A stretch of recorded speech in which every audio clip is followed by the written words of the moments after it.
예, 안녕하세요. 동작구 평생학습관에서 진행하는 한국문화재 제2강. 예, 오늘은 비파형 동검이 되겠습니다. 예, 비파처럼 생겼다 그래서 비파형 동검이라고 하는데, 뭐 제가 볼 때는 뭐 비파형처럼 생기지도 않았습니다. 일본 제국주의 시대 때 식민사학자들이 비파형 동검이라고 이름을 지었기 때문에 이제 그게 내려오는데요. 그냥 어떤 시대나 역사를 뜻하기 때문에 그냥 고조선식 동검 이렇게 해도 큰 문제가 없습니다. 자, 이제 우리가 이제 고대 선사시대라고 흔히 이렇게 말하지만 청동시대는 이미 역사 기록이 있기 때문에 지금은 이제 구석시대와 신석시대를 선사라고 하고 청동시대는 이제 고조선이기 때문에 역사시대가 되겠죠. 구석기와 신석기는 도구의 주요 소재가 돌이죠. 자연 상태의 돌. 그러나 금속은 전혀 다른 소재들입니다. 이것은 과학적 지혜가 지식이 없으면 결코 만들 수 없는 소재죠. 그래서 청동시대 금속 문명은 인류가 여러 과학 가운데 자연적인 힘을 인식하는 시대가 옵니다. 그것을 우리가 물리라고 부르고 있습니다.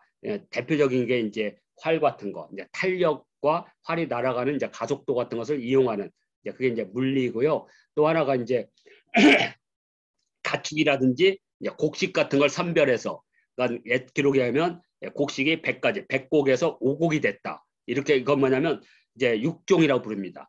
육종. 그러니까 생물학에서 중요한 거죠. 예.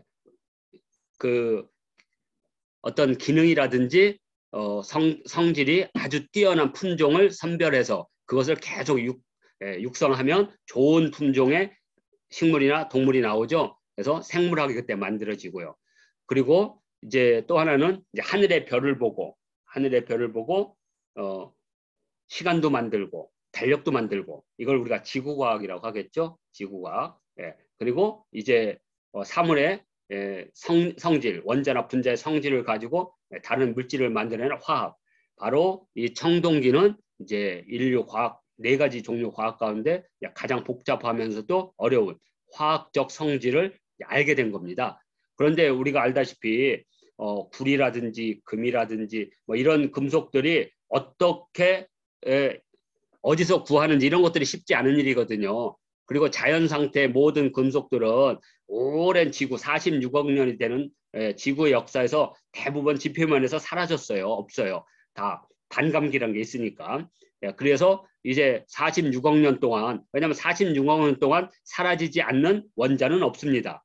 이렇게 그러니까 구리가 우라늄이 가장 오래됐는데 12,500년인가 반감기가 그러니까 원자 수가 줄어드는 수가 그러니까 원자라는 건 기본적으로 그 안에 있는 전자인데 전자 숫자가 줄어드는 거죠. 자, 그래서 나중에는 이제 다른 원소가 되는 거죠. 자, 그런데 46억 년 동안 변하지 않으려고 하면 뭐냐면 다른 원자와 충돌하지 않게 돼야 됩니다. 그러면 어디냐?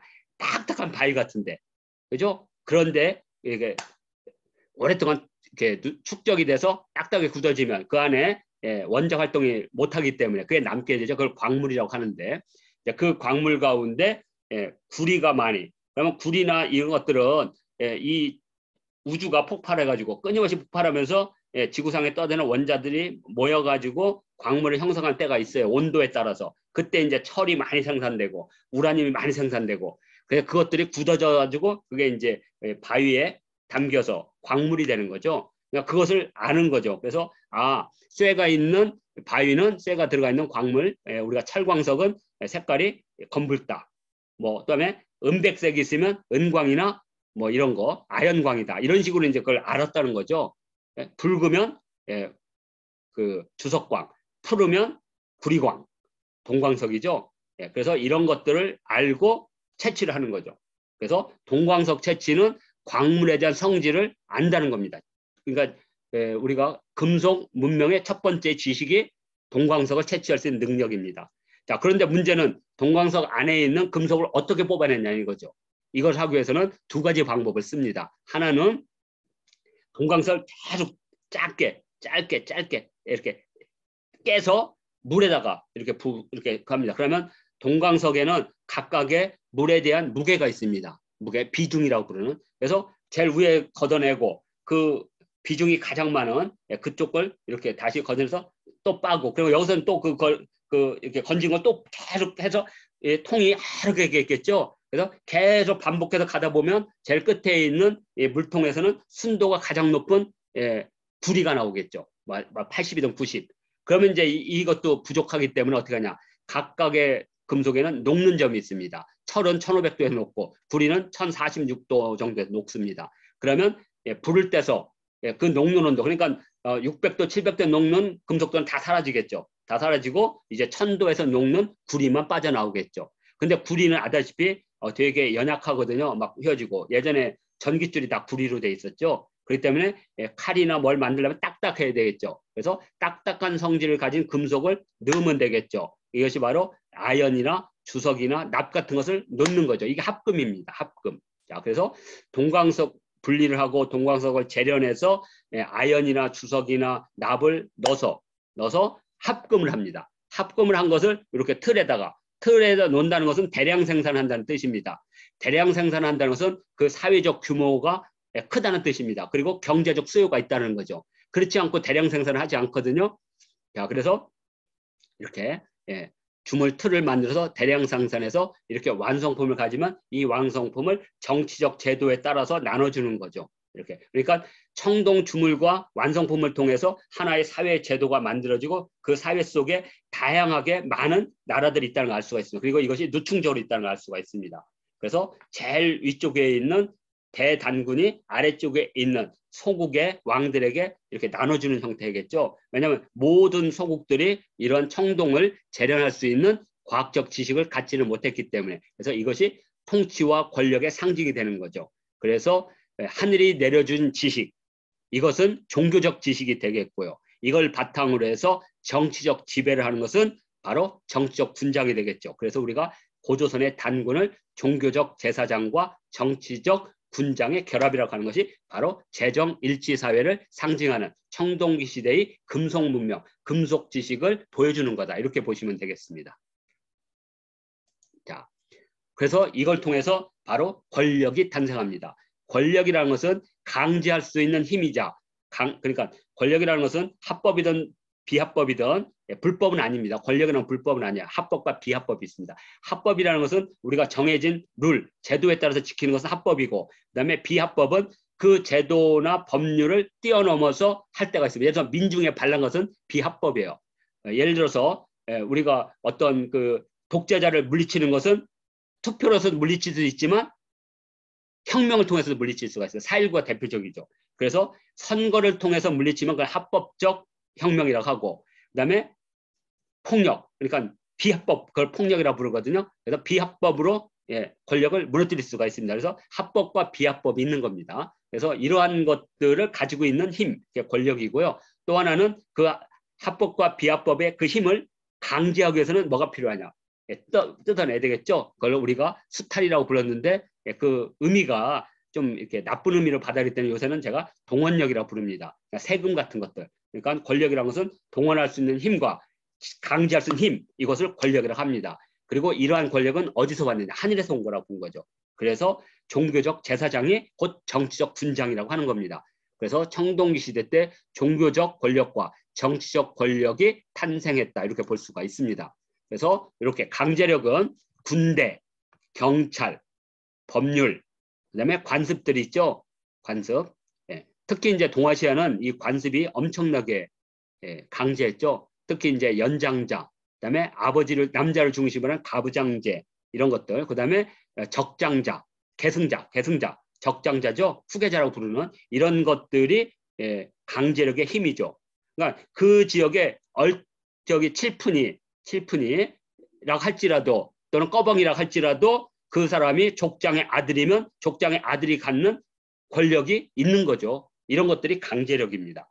그러니까 그 노비의 자식은 되게 똑똑하지만 항상 땅만 바라보고 생기로 해서 속으로 이러죠. 저 멍청한 꺼벙이. 그렇지만 신분을 넘을 수가 없었던 거죠. 이미 권력이 만들어져서.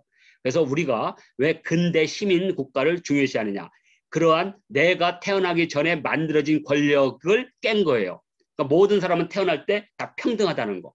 그러니까 그전에는 내가 태어난 순간 우리 아버지와 할아버지가 어떤 신분이냐에 따라서 내 신분이 결정되는 거죠. 그래서 우리는 그것을 그러니까 우리가 경험을 통해서 이게 계급이 만들어지면 굴복이라도 하죠. 근데 경험하기 전에 이미 정해진 거, 이걸 선엄이라고 그래요. 선엄적 권력을 깬 거, 이게 근대예요. 그렇기 때문에 우리 청동시대는 바로 그 선엄적 권력이 탄생한 겁니다. 이게 강제력이에요. 이거에 따라서 동원을 하는 거죠. 동원. 강제가 있으니까. 왜? 이 강제력을 거부하면 목이 잘리고 손목이 잘리니까. 그리고 눈이 뽑혀지고. 그래서 이것을 세금, 그다음에 군대 가는 거, 그다음에 뭐 제방이나 도로 사업에 들어가는 부역, 그리고 특사물을 바치는 공역. 이것들이 동원력이라고 합니다. 이 강제력과 동원력을 결합한 합법, 비합법적 권력기관. 이것을 우리는 국가라고 부릅니다. 드디어 고조선 때 드디어 국가가 탄생한 거죠. 그리고 이 국가 탄생의 배경에는 바로 금속 지식이 있다. 누구도 만들 수 없는 하늘이 주신 권력이라고 생각한 거죠. 바로 이 금속 지식을 바탕으로 해서 국가가 탄생했고, 그 국가 이름은 고조선이고, 그 고조선의 그 힘은 강제력과 동원력이고, 그 고조선의 권력을 표현하는 게 있다 이거죠. 권력을 어떻게 표현하냐 이거죠. 왜냐하면 법이나 강제력은 눈에 보이지 않는 힘인데, 이 힘을 보여주는 어떤 상징적인 게 있다 이거죠. 이것이 바로 우리가 말하는 비파형 동검, 청동거울, 그리고 청동방울을 건짐으로써 내가 하늘로부터 이러한 권력을 행사할 수 있는 국가, 정치, 권력을 가진 지배자라는 것을 표시한 것. 이게 바로 청동단검이 되겠죠. 자, 그래서 드디어 비파형 동검, 고조선을 만나게 됩니다. 자, 아시겠지만 고조선에서는 그러한 권력자들, 강제력과 동원력을 행사할 수 있고 하늘로부터 그러한 지식이 와서 종교와 정치를 결합한 재정일치 시대의 지배자라는 것을 표시하는 여러 징표들이 있습니다. 이것을 문화징표 또는 문화지표라고 하는데 고조선을 특징짓는 거죠. 주변에는 없는. 그게 바로 비파형 동검, 청동방울, 청동거울이 있는데 바로 이것은 이제 몸에 착용하는 거고 삶 속에 제사를 지내는, 이분이 돌아가시면 그분한테 제사를 지내는데 그릇 자체가 특별하게 만들어지는 거죠. 하늘을 향해서 아가리가 펼쳐지고 있고 손잡이가 있고, 그때 당시 손잡이를 만드는 기술은 무지 어려운 기술이었기 때문에 아마 최고의 지배자 집단의 과학기술자, 도공들만 만들 수 있는 권력이죠. 힘이죠. 이것을 우리는 우리 평안북도 의주 미송리라고 하는 마을의 동굴에서 최초로 이게 발견이 됐습니다. 1950년대. 그래서 그때부터 이런 형태의 그릇을 미송리형 톡이라고 부르고, 이것이 고조선을 대표하는 그릇이 되겠습니다. 고조선의 그릇 유형은 많아요. 그렇지만 이것이 권력을 상징하는 그릇인 거죠. 자, 그리고 이러한 비파형 동검, 청동방울, 청동거울, 미송리형 토기는 고인돌 무덤이라고 하는, 물론 이제 석관이나 석실묘에도 나타나지만 고조선을 대표하는 가장 큰 수량은 고인돌 무덤이기 때문에 상징적으로 이 5가지를 고조선의 지표 유물이다 하고, 이 가운데 왜 칼이 중요하냐? 이 칼은 이 방울과 거울은 하늘과 땅을 상징하는 건데 바로 샤만, 내가 이 땅의 권력자라는 것. 그러니까 이 거울은 하늘의 빛을 상징하는 거라면 이 방울은 땅의 울림. 왜냐하면 땅의 모든 생명이 일어나려면 뭐가 필요하냐면 하늘의 빛과 땅의 소리가 만나야 돼요. 그래서 하늘의 빛과 땅의 소리, 그래서 소리를 울려요. 그래서 혹시 농악을 할 때 3월 달에 농사꾼들이 그 사물놀이패를 데리고 논밭을 지나면서, 논두렁을 지나면서 소리를 막 양동이를 치면서 소리를 내는 걸 보셨을 거예요. 저는 어렸을 때 많이 봤거든요. 시골에서. 그러면 저도 막 양은 냄비 들으면서 막 돌아다니면서, 왜? 그 돌아다니고 나서 중간쯤에 새참이 들어가 이러면 이제 그 마을의 논의 주인들이 중간중간에 먹을 걸 남겨놔요. 그러면 그 농악대를 따라다니면 그 곁에서 주워 먹을 게 많거든요. 그래서 어렸을 때 저는 많이 짠 경험이 있습니다. 그러니까 살아있는 경험이죠. 그때 소리를 두드립니다. 이렇게. 그러니까 그게 바로 고대부터 내려오는 제의가 있는 거죠. 자, 이것이 바로 그래서 고조선의 지표유물이고, 그중에 샤머니. 그래서 지금은 그 샤머니 칼을 안 들고 뭘 들으냐? 바로 깃발을 드는 겁니다. 그러니까 후대에는 개인이 칼을 못 들게 하니까 제일 농악대 앞에 큰 깃발을 들고 가죠. 이게 바로 하늘과 땅을 이어주는 거고, 하늘과 땅을 이어주기 위해서 뭐냐? 바람이 불어야 돼요. 바람이 불면 깃발이 흔들리죠. 그러면 신이 깃드는 겁니다. 토지신, 곡식신 이런 식으로 그 지역을 지키고 있는 여러 신들이 그 깃발에 깃든다고 보는 거예요. 그래서 주로 이제 대나무 같이 바람을 많이 타는 대나무를 그대로 가지를 깎지 않은 그 상태로 길게 해가지고 거기다가 수많은 깃발들을 답니다. 그리고 거기다 글씨를 쓰죠. 무슨 천하대장군 막 이렇게 수많은 신명들의 글씨 그리고 다니죠. 그러면 저희들은 그 대나무 작은 거 있죠. 대나무를 작게 자른 거 그걸 들고 막 뒤에서 막 이렇게 다니고 하던 기억이 선명합니다. 아주 그냥 벽촌 시골에 살았거든요. 그래서 과거에 그런 요습들이 지금도 남아져 있는 겁니다. 그래서 비파형 동검이 가장 중요하다. 왜? 샤먼을 상징하는 거기 때문에. 그래서 우리 주로 만주 지역, 한반도와 만주 지역은 이렇게 비파형 동검이 나타납니다. 그래서 저는 이 비파형 동검을 뭘로 보느냐? 나무로 보고 있습니다. 나무.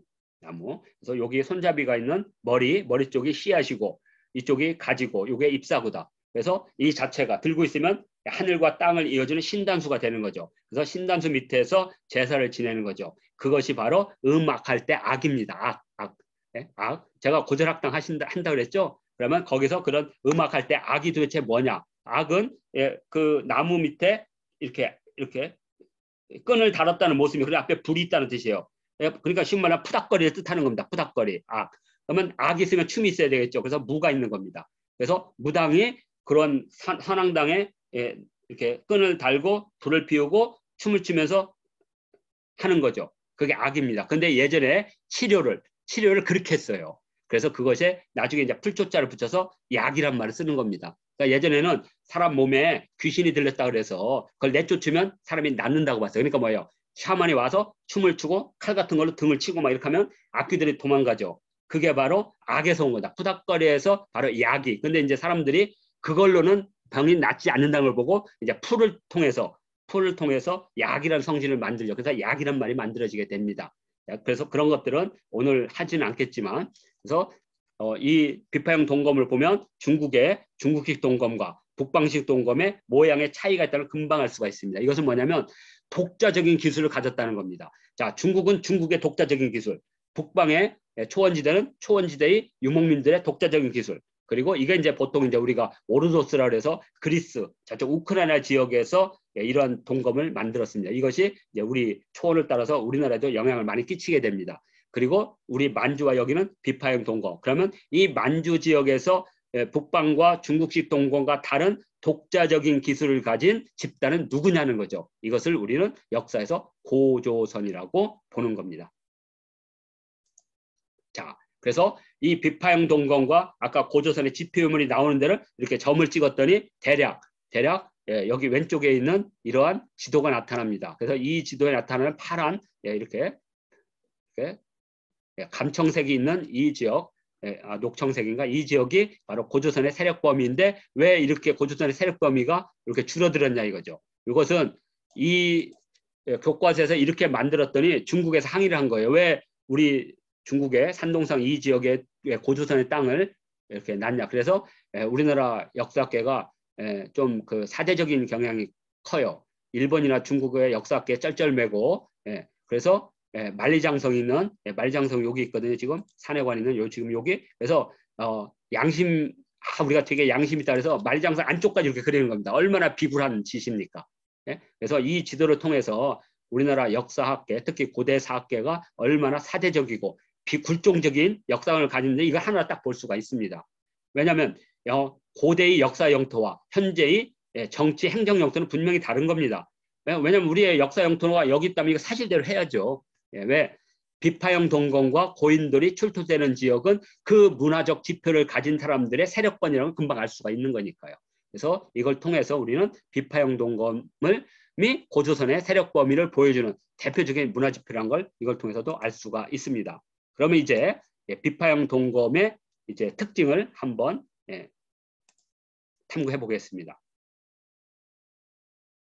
비파형 동검은 다른 지역의 동검들은 어떤 이 틀에 그냥 이렇게 거기다가 거푸집에다 놓아서 한 틀로 만든 겁니다. 그러니까 날이라든지 손잡이라든지 겉머리가 그냥 한 틀이에요. 근데 우리는 조립식입니다. 그래서 우리나라 청동단검 대략 BC 12세기경에 이런 완제품이 나옵니다. 그러면 사실 BC 20년, 2000년경부터 비파형 동검 같은 금속 문명이 만들어졌는데 그러면 아직 초기 형태는 발견되지 않았다는 거죠. 그리고 이것은 엄청나게 완성된 겁니다. 조양 12대 영자, 요서 조양 12대 영자에서 BC 12세기경 겁니다. 근데 여기에 보면 손잡이가 없죠. 여기 겉머리가 손잡이하고 이것은 그때 나무 같은 걸로 만들었기 때문에 그렇습니다.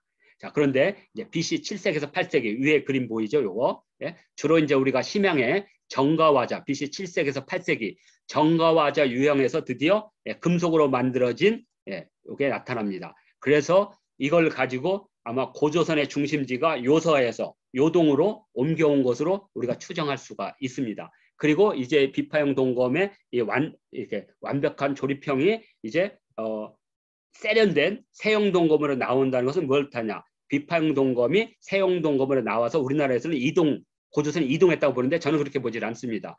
이 비파형 동검이 BC 3, 4세기경이 되면 두 가지 형태로 나타난다. 하나는 철기 문명으로 나타나고 하나는 세형 동검 문화권으로 나타난다. 그래서 철기 문명, 환두 대도와 같은 철기로 만들어진 검을 쓰는 것은 부여 문화권, 그리고 세형 동검은 부여 문화권에서 좀 더 그 수준이 좀 떨어지는 세형 동검 문화권, 그리고 그 세형 동검 문화권에 나중에 위만 세력이 들어오는 것이다. 그렇기 때문에 고조선의 비파형 동검에서 한 단계 뛰어난 환두 대도를 만든 부여 세력이 고조선을 계승한 걸로 볼 수 있다. 왜? 이전에는 철기 문명이 중국에서 연나라 사람인 위만이 가져왔다고 하는데 말이 안 되는 게 위만이 BC 195년경에 고조선에 왔는데 기준한테 왔는데 그 이전에 300년 이전에 이미 부여에서는 철기가 나와요. 이미 부여 공정이라 해서 중국은 수백 개의 유물을 발견했고 중국 길림성 길림시 박물관에는 BC 5세기 7세기경에부터 나타나는 철기 환두 대도와 같은 철기가 드디어 등장합니다. 그러니까 무려 300년 400년 앞서 있는데 우리나라 철기의 시발점을 위만으로 한다는 것은 여전히 식민사관에 찌들어 있다는 걸 그대로 보여주고 있습니다. 자, 그래서 아무튼 이 비파형 동검은 요서와 요동이 있다. 근데 요서 지역에서는 손잡이가 나무로 되어 있는데 요동 지역에 오면 이렇게 완벽한 손잡이예요. 이것은 기술 발전소도가 최고로 올랐다는 걸 우리가 알 수가 있습니다. 이 정가화자 유형의 이 비파형 동검은요, 모양 자체도 세계의 어떠한 동검과 같은 시대 동검과 비교해도 가장 아름다운 형태적 미학을 갖고 있습니다. 이것에 대한 자부심을 못 갖게 하는 것은 우리나라의 역사학자들이나 미술사학자들이 해석을 못해서 저는 그렇다고 봅니다. 왜냐하면 같은 동검도 이렇게 아름다울 수가 있는가? 비교하면 금방 알아요. 중국의 동검과 한번 비교해 보세요. 미학적으로 이 비교 대상이 됩니까?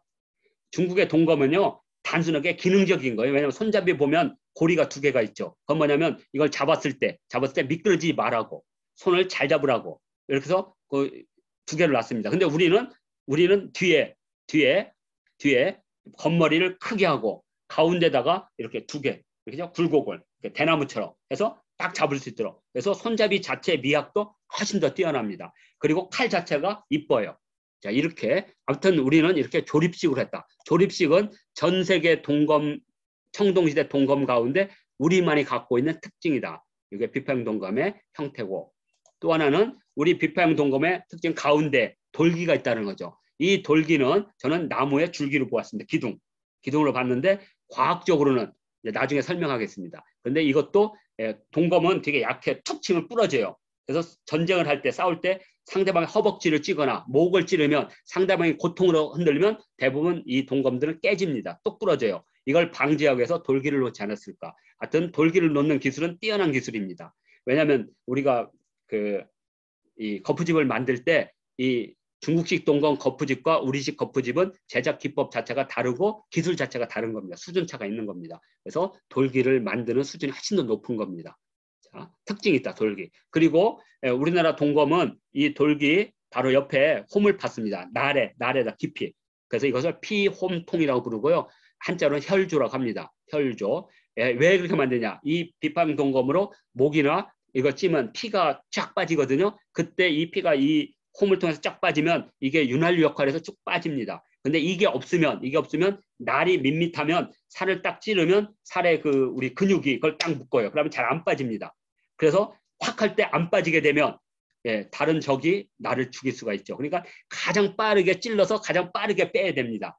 이렇게 쭉 찔러서 그때 그것을 생각해서 과학적으로 피홈통을 놓은 겁니다. 이렇게 과학적 원리가 있는 거죠. 자, 특징입니다. 그리고 비파형 동검이나 모든 동검들은 다 짧다. 왜 짧으냐? 그것은 동검은 약합니다. 툭 치면 부러져요. 강도가 약해요. 그렇기 때문에 가장 짧게 해서 적에 딱 세 가지만 찍습니다. 목, 동맥을 찍는 거죠. 또 하나는 심장, 그죠? 심장을 찌르는 거. 그리고 하나는 허벅지, 그래서 피를 많이 흘리게 해서 죽이게 하는 거. 그래서 비파형 동검의 공격 지점은 여기, 그다음에 가슴, 심장, 그다음에 허벅지, 그죠?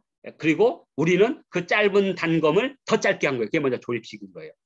그러니까 더 짧기 때문에 만약에 중국 동검과 우리 동검이 딱 부딪혔다. 그러면 저는 백전백승이라고 봅니다. 왜? 중국 동검은요, 우리 동검은 다 깨지게 돼 있습니다. 탁 치면 부러지게 돼 있어요. 그래서 우리 동검은 짧으면서도 더 짧았다. 이렇게 보시면 돼요. 단검 가운데 더 짧게 했다. 그것이 바로 조립식이다.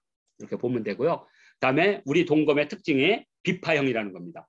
그러니까 비파형으로서는 무기로서의 기능도 합니다. 이렇게 비파형이 생겼는데, 그래서 푹 찌르게 되면 이 날개 때문에 사람의 몸의 장기 또는 근육 같은 파열이 더 많아지는 거죠. 푹 찌르니까. 그다음에 이걸 옆에 패착을 하거나 이랬을 때 아름답죠. 장식미가 있죠. 그다음에 이걸 딱 들었을 때 이게 바로 나무라면 권력의 위험을 보여줄 수 있는 이런 특징을 갖고 있다. 그래서 하나의 유물에 여러 시각으로 볼 수 있는 눈을 가지는 건 무척 중요합니다. 자, 지금 비파형 동검의 형태. 자, 그래서 이 비파형이 있고, 그다음에 우리는 또 이 날개가 있습니다. 특히 이 비파형이 밋밋하면 그런데 우리는 특히 이 비파형 끝에다가 날개를 줬어요. 그러니까 상처를 더 넓게 만들 수가 있는 거죠. 예전에 영화 그 뭐야 깡패 영화 같은 데서 보면 이게 미국이나 이런 단검들은 다 날이 민날이잖아요. 그래서 사람의 배를 딱 찌르면 잘 안 빠져요. 그때 어떻게 하냐? 확 찔러서 돌리라고 하잖아요. 이렇게 돌리라고. 이렇게. 그게 왜 그러느냐? 상처를 많이 내게 해서 그런 겁니다. 그래서 날개는 바로 그런 형태죠. 그래서 여기 북방식 오르도스 동검 같으면 날개가 없잖아요. 중국식 동검도 날개가 없고, 그러면 중국식 동검과 오르도스, 북방식 동검을 어떻게 볼 수 있냐? 요 선 모양의 검 모양이죠. 검머리 또는 거기에 오르도스는 동물 무늬가 있어요. 동물 무늬가. 그래서 오르도스는 중국과 같은 이렇게 민날이거나 또는 오르도스는 나중에 검날이 이렇게 휩니다. 왜 휘느냐? 말을 타고 갈 때 만약에 이렇게 길면 허벅지가 찔려요. 그래서 이렇게. 그래서 우리가 페르시아 영화 같은 데 보면 전부 이렇게 휘어졌죠. 그것은 말에 타는 사람들은 그게 필요합니다. 그래서 이때는 보병 전투를 하기 때문에 민날이에요. 그러나 이제 말을 타기 시작하면 이 날이 휘어집니다. 그렇게 이해하시면 돼요. 자, 그다음에 우리 동검의 가장 특징이 겉머리가 크다는 겁니다. 커요. 그러면 이 겉머리는 내가 손을 잡았을 때 빠지는 걸 방지하기 위해서 방지턱이 되는 거죠. 또 하나는 찔렀을 때 바로 이 겉머리의 힘으로 푹 들어갑니다. 실제 그래요. 이 겉머리가 없을 때 찌르는 것과 겉머리가 있을 때 찌를 때 이 검이 들어가는 다릅니다. 왜냐하면 우리가 손으로 팍 찌르는 순간 그 힘이 손에서 가는 힘과 이 겉머리에서 오는 힘이 두 개가 합했을 때 가장 빠르게 푹 들어가요. 그래서 이 겉머리는 살상을 높이는 데 큰 역할을 한다. 그리고 빠질 때, 뺄 때 뒤에 방지턱 역할을 한다. 그래서 중국식 동검과 비교해서 겉머리가 크다는 게 우리 비파형 동검의 특징이다. 이렇게 보면 되고요. 이걸 바탕으로 해서 비파형 동검의 과학과 미학적 의미를 찾아 나가겠습니다. 자, 비파형 동검의 특징, 미학을 하나 보면 비파형이라는 거죠. 모양도 아름답지만 이걸 찔렀을 때 많은 사람들이 비파형 동검을 장식용으로만 보지만 실제로는 전투용이었다는 것이 확인되고 있습니다. 고창 고인돌 같은 데서 사람의 허벅지 대퇴부의 그 뼈에 이 검날이 부러진 채 박힌 게 나왔어요. 그것은 이 찔러서 허벅지를 찔러서 아마 피를 많이 흘려서 죽었을 거예요. 그래서 그 상태로 묻었다가 거기가 이렇게 비가 오고 그러면 난방식 우리가 보통 탁자식이나 이것은 이제 위에 있지만 그 주로 이제 바둑판식은 무덤 현실이 딱 밑에 있어요. 그러면 토사가 들어가서 거기를 덮거든요. 그러면 그 토사 자체가 하나의 그 코팅 역할을 해서 뼈가 삭지 않고 남아 있어요. 거기에 바로 이 날의 끝날이 박혀 있습니다. 이것은 전투를 했다는 금방 알 수가 있습니다. 그래서 바로 이걸 찌르면 이 파열에 너비가 엄청나게 많아지는 거죠. 그래서 살상력을 높이는 특징을 갖고 있다. 자, 그러면서도 장식적으로 아름답다. 패착을 하면 정말 아름답다. 이렇게 볼 수가 있고요. 예. 또 하나는 길이가 짧다. 길이가 짧은 이유는 강도를 높이기 위해서 찔렀을 때 이렇게 잘 부러지지 않도록 그래서 강도를 높이기 위해서 길이가 짧게 만들어서 세상의 모든 청동담은 다 짧습니다. 그러나 이제 그 다음 단계 철기로 철로 만들 때는 길어집니다. 78cm, 뭐 90cm. 그래서 대도라고 부릅니다. 대도. 그리고 비파형 동검은 찌르는 용도이기 때문에 날이 양쪽으로 있습니다. 그래서 양날은 검이라고 부르고 외날은 도라고 부르고 있습니다. 그러니까 도라는 건 뭐냐면 주로 사람의 목을 자르거나 팔다리를 자르는 게 목적입니다. 검은 찌르는 게 목적이지만 이제 사람이 이걸로 목을 치거나 팔다리를 잘라버리는 엄청나게 무서운 이제 살상력이 늘어나는 거죠. 그러기 위해서는 뭐냐면 굳이 날이 두 개가 필요 없어요. 그래서 어떻게 하냐. 위쪽을 두껍게 만들어요. 힘있게 두껍게 만들고 날 하나를 만들어요. 그러면 어떻게 하냐. 짧으면 부엌칼, 길면 전투용 칼이 되는 겁니다. 그래서 대도라고 쓴 거예요. 외날인데 크다. 그래서 그리고 우리나라는 끝에 고리에 둥글게 했습니다. 왜 둥글게 했느냐. 칼을 하다 보면 놓칠 수가 있어요. 특히 말을 타고 하다 싸우다가 놓치면 자기가 생명 위협해요. 그래서 그 고리에다가 바로 내 손목에다 끈으로 해서 저렇게 맵니다. 그러면 이 검의 크기가 다시 50에서 60cm가 더 늘어나는 겁니다. 그리고 말을 타고 달리게 되면 몸을 누이면 몸에서 한 50cm 그러면 2m가 되는 칼이 날아가는 겁니다. 그러니까 상대방은 이렇게 생각하잖아요. 상대방도 말 근처에서 와서 근데 상대방의 칼보다 내가 더 빠르게 더 눌려서 이렇게 가는 거죠. 그래서 엄청난 위력이 있습니다. 그래서 말을 타고 전투를 하게 되면 환두대도가 출현합니다. 바로 부여시대 BC 3세기, 5세기가 이미 환두대도가 나옵니다. 그때 우리나라 청천강, 대동강은 이 청동단검이 얄렵하게 그래서 그걸 한국형 동검이라고 부르고 또는 세형 동검이라고도 부르고 있습니다. 북한에서는 좁은 노단검 이렇게 부릅니다. 그러니까 좁은 노단검 문화는 고조선의 세력이 아니라 고조선의 변방에 있던 그래서 나중에 기준과 위만이 지배했던 지역에서는 좁은 노단검 시대가 되고 이미 그 위에 북방의 부여계통의 세력들은 단검을 가지고 환도대도 그리고 그 환도대도를 가진 세력들이 BC 전후한 시기에 고구려 백제 신라 가야를 세우게 됩니다. 부여 고구려 백제 가야. 그래서 우리나라 고구려 백제 가야 신라의 모든 초기 검은 환도대도입니다. 환도대도가 우리나라 삼국시대 문화적 공통성을 보여주는 또 대표적인 문화 지표가 되겠습니다. 중국의 검들은 환도대도가 없어요. 거의 주로 보병 전투를 했기 때문에 그런데 중국의 박물관에 가면 환도대도가 있을 거예요. 그것은 뭐냐면 황하 지역을 중심으로 하는 북방민족 계통이 주로 활동했던 지역의 그 유물이 현재 중국 유물로 규정이 돼서 그런 거지 중국의 황하 남쪽에 중국 남부 쪽에서는 환도대도 거의 만들어지지 않습니다. 그게 뭐냐면 환도대도는 만들기도 어렵지만 굳이 보병 전투를 하는 사람들은 그게 필요 없어요. 왜? 중국인들은 보병 전투를 할 때 북방민족과 전투를 할 때 주로 창을 많이 발전시켰습니다. 창을.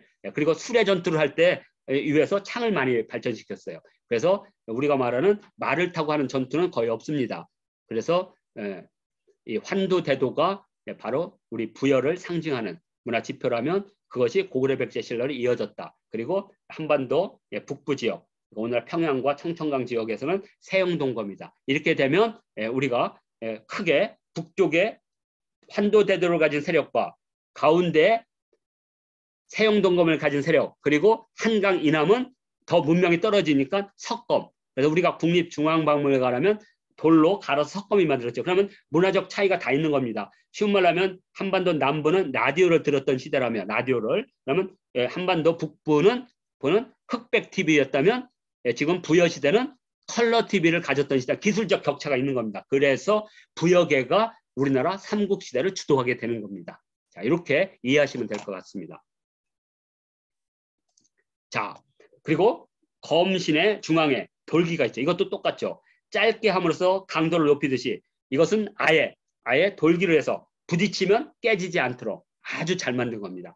단단하게 보이죠? 강하게 보이죠? 그래서 중국식 동검. 그래서 제가 여기 일부러 가운데가 깨져 있는 이 그림을 넣은 이유는 뭐냐면 이 동검과 우리 비파형 동검이 딱 부딪혔다 그러면 정확하게 이 가운데가 똑 부러지게 돼 있습니다. 예? 그러니까 고조선이 2000년 동안 동북아시아, 동아시아에서 연합 정권으로서 그러한 그 자기 정체성을 유지한 것은 이러한 비파형 동검과 같은 뛰어난 과학 기술을 가졌기 때문에 아닐까. 또는 뭐 정치적, 종교적 영향도 있겠죠. 그런데 비파형 동검만 놓고 본다면 과학 기술적 수준이 중국식 동검보다 훨씬 뛰어나다는 걸 알 수가 있습니다. 그렇다고 뭐 제가 국뽕은 아닙니다. 사실 있는 대로 분석을 해서 보여주는 겁니다. 자, 그 다음에 여기 피움통이라는 게 있습니다. 피움통이란 뭐냐면 우리가 이렇게 칼로 푹 찌르면 그 안쪽과 바깥쪽에 있을 때 안쪽에는 우리 장기가 있는데 그 장기 속에 이만큼의 이게 들어옵니다. 그러면 그 안에 공기가 통하지 않으면 그 안에 그게 들어가면 확 오그라들입니다. 확 오그라들어요. 밀도가 높으니까 확 오그라들어요. 왜? 공기가 안 들어가니까. 그렇게 되면 칼을 뺄 때 그 근육이 그걸 딱 묶는 거예요. 그런데 피움통이 딱 있으면 그 칼날이 들어간 만큼 피가 샥 빠지는 거예요. 한순간입니다. 짧은 순간이에요. 0.0, 0.5초나 1초 사이입니다. 그 사이에 전사의 운명이 결정되는 겁니다. 전사의 운명은 2시간에 결정되는 게 아니라 한순간에 한눈을 바라면 적이 내 목을 찌르는 겁니다. 그렇기 때문에 내가 빠르게 적을 찌르고 빼서 다른 적을 찌를 그 순간 그게 약 0.5초에서 1초입니다. 그 사이에 바로 피움통이 있음으로써 바로 압력을 똑같이 하는 겁니다. 뱃속과 이쪽을. 날이 들어간 만큼의 압력이 피로 빠지니까. 그렇기 때문에 빠질 때 쓱 빠지는 겁니다. 이렇게. 그래서 살상을 높이는 그런 어떤 과학적 기술이 여기 담겨 있다. 이렇게 보시면 되고요. 자, 또는 이렇게 이렇게 날개가 있는 거죠. 그래서 날개는 이렇게 장기로. 그러니까 우리가 저기 총알을 볼 때 예전에 총은 그냥 빵 쏘면 그냥 총알이 이렇게 날아갔어요. 그래서 총알이 이렇게 옆으로 가면 이렇게 가슴을 뚫었어도 살 수 있어요. 왜? 구멍이 없으니까. 그런데 지금은 6번 이렇게 6개 이렇게 오른쪽으로 6번 이렇게 굴곡이 있습니다. 그래서 총알이 지금은 땅 쏘면 총알이 그 굴곡을 따라 돌아요. 그래서 탕 쏘면 총알이 핑 돌아요. 핑핑핑핑 하고. 그러면 여기 탕 맞을 때는 구멍이 작지만 뒤에는 구멍이 이만해요. 그래서 그 장기가 다 손상되는 거예요. 총알을 맞으면. 그래서 죽는 겁니다. 그래서 마찬가지로 살상력을 높이는 방법. 인간이 얼마나 잔인하냐면 적을 아주 그냥 고통스럽고 빨리 죽이는 방법만 연구한 거예요. 그래서 총알을 만들고 그래서 총알을 이렇게 돌리게 만들고 또 총알 팍 터지게 해가지고 수류탄도 만들고 그죠? 우리 조상들이 비격 진천에 만든 것과 현대 수류탄 만든 거 다 적을 살상하기 위해서죠. 살상을 높이기 위해서. 마찬가지로 날개를 둠으로써 이 자체가 갖고 있는 종교적 상징. 그것은 뭐냐? 나무라는 거죠. 이게 신단수, 종교적 상징. 자, 그리고 이것을 패착을 했을 때는 장식적인 미, 그러니까 미술적인 미가 있다는 거죠. 종교적 미는 바로 나무를 뜻하는 거라면 장식의 미는 날개가 하고 그다음에 또는 과학적 기능으로서는 살상을 높이는 그러니까 날개를 하나를 가지고도 3가지 해석이 가능하다. 자, 이렇게 볼 수가 있고요. 자, 겉머리를 많이 둔 것도 아까 말씀드린 대로 파괴력을 높이기 위해서 팍 찌를 때 이 겉머리의 힘이 바로 이 검신에 들어가게 됩니다. 그래서 살상력을 높이죠. 그러니까 깊숙이 박히도록 만들고 또 하나는 뺄 때 방지턱을 만들어서 그러니까 우리 고구려인들이 이 적석총을 만들 때 이 주춧돌 또는 이 돌의 끝면을 이렇게 깎습니다. 그러면 그 다음 돌이 여기에 걸려가지고 층계로 그래서 오랫동안 보존하도록 건축 기술을 썼는데 이것도 마찬가지로 찔러 쓰고 뺄 때 방지턱을 만듦으로써 이러한 전투력을 높이는 역할을 한다. 이렇게 보시면 되겠습니다. 자,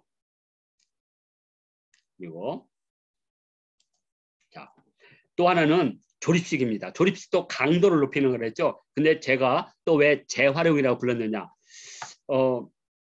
예전에 광주 신탕종 지역인가 거기서 이 검이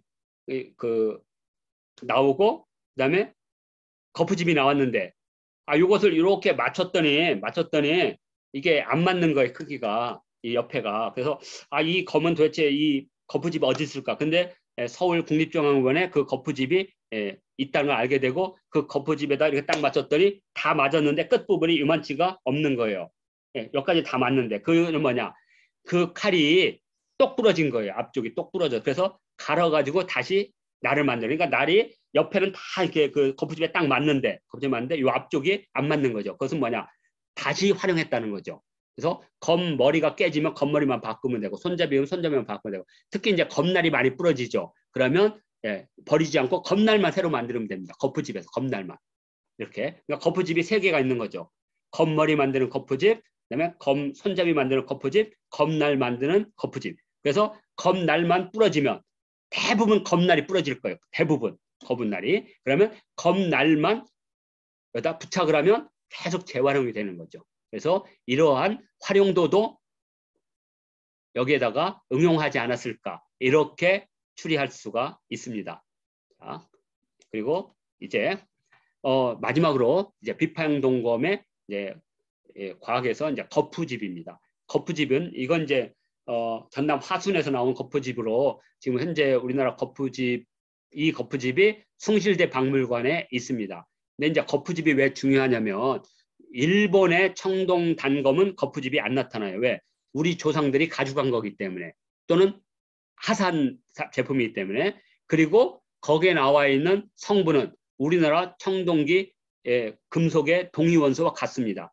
중국의 청동 단검의 동위원소와 북한에서는 북한의 청동 단검에 대한 동위원소가 다 조사가 돼 있어요. 그래서 이 어느 광산에서 나온 것까지 다 알아요. 왜? 동위원소라는 금속에 담겨 있는 미세한 여러 금속물들의 퍼센트 분포도인데, 우리 청동 단검은 우리 독자적인 기술이고 그 각 광산이 갖고 있는 동위원소들이 있어요. 거기에 전부 맞아요. 그러니까 우리 지역에서 나온 광물을 가지고 우리 기술로 만들었다는 건 바로 이거 거푸집입니다. 독자 기술이라는 것을 이걸 통해서 우리가 확인할 수가 있습니다. 또 하나는 거푸집을 하나를 만들기 위해서 이걸 만들지는 않습니다. 대량 생산했다는 거죠. 그래서 독자 기술과 대량 생산을 한다는 것은 이만큼 필요하다는 거죠. 필요. 그래서 이런 것들을 우리가 권력의 광역화라고 그래요. 그러니까 이걸 만들어서 이렇게 하사를 해서 이 지역의 권력으로 상징하는 것. 바로 백제가 그런 형태를 썼죠. 그래서 백제는 그것을 22담로라고 불렀습니다. 지역의 통치자들을 임명해서 지방 분권을 한 거죠. 그러면 중앙의 권력자가 뭘 만드냐면 금동관을 만들고 거울을 만들고 금동 신발을 만들어서 지역의 담로들에게 하사를 하는 거죠. 그래서 뭐 일본의 후나야마 뭐 고분이나 이런 데 그런 것들이 나타난다는 것은 바로 백제의 뭐 서산 부장리라든지, 그죠? 아주 공주, 서산 부장리, 공주 수촌이라든지, 그다음에 나주 단촌, 이런 데 있는 그러한 금동 신발과 금동관은 백제 뭐 익산 익점리도 있죠. 이런 식으로 해서 백제의 담로 세력에게 중앙 권력이 지방 분권의 상징으로 권력을 위임한 것을 보여주는 위세품이죠. 그것을 줌으로써 그 지역의 통치자를 증명해 주는 것. 바로 고조선도 그렇게 본 거죠. 그래서 이렇게 대량 생산하면 고조선이 제왕은계에 의하면 약 70여 개의 나라로 구성됐다는 것은 여러 소국들이 모여서 좀 더 큰 중국을 만들고 중국들이 만들어서 대국을 만드는 거죠. 그래서 그 대국을 크게 세 명이 분할 통치하는 거죠. 상징적으로. 그래서 가운데 통치를 단제 신채호 스님께서는 대단군, 그리고 위쪽과 아래, 오른쪽 왼쪽을 부단군이라고 불렀고, 그러한 부단군들을 다른 말로는 천칸 또는 불칸, 물칸, 그래서 진한, 번한, 마한, 이런 식으로.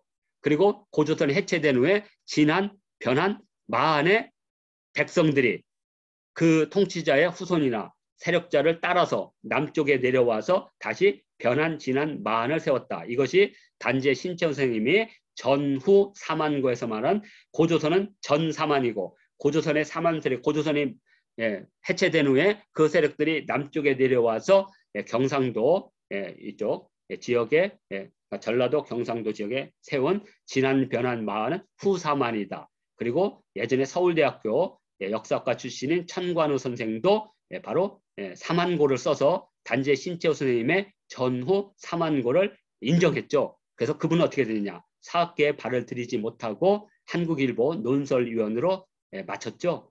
그만큼 우리 사회에 그런 식민사학의 뿌리가 깊다는 것을 알 수가 있습니다. 저는 이것이 바로 고조선의 지방 분권, 지방분권형 다종족 연합국가를 상징하는 것 중에 하나다. 이걸 권력에 강력하다. 그리고 이런 것들을 만들 수 있는 기술 집단이 있었다는 것을 이걸 통해서 우리가 확인할 수가 있습니다. 자, 이렇게 해서 우리가 비파형 동검에 대한 미학, 과학적 관점을 살펴봤습니다. 자, 이상으로 해서 한국문화재 제2강 비파형 동검의 미학 산책을 마치도록 하겠습니다.